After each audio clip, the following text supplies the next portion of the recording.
Ինչ ունով անդանում կանդասար թիմի նախապատրաստական շրջանը։ Նորմալ, սովորական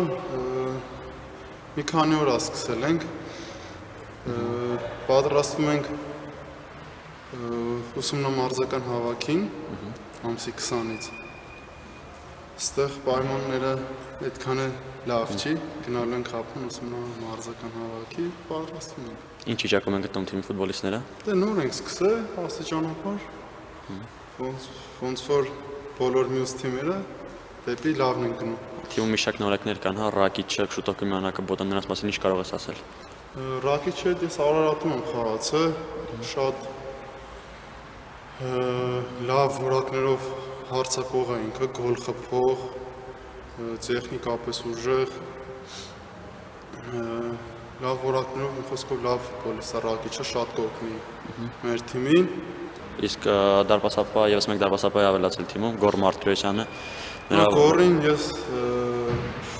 շատ շուտվանից գիտեմ։ Ինչ որակների մասին ինչ կասես։ Շատ լավ դարպասապահ, անցած տարի Ուլիսում շատ լավ խաղեր անցկացրեց։ Չնայած Ուլիսի վատ վիճակին ու մի խոսքով լավ մրցակցություն է լինելու։ Իսկ հիմա թիմում ներքին խոհանոցը ինչ վիճակում է թիմը պատրաստ է նոր մրցաշրջանում ավելի լավ ֆուտբոլ ցուցադրելու համար։ Նոր մրցաշրջանում չի, այսինքն նոր տարում ավելի շարունակությունն է։ Հոգեպես պատրաստ ենք ու ֆիզիկապես էլ կպատրաստվենք, որ անպայման մրցանակային տեղ զբաղեցնենք ու գավաթը տանենք։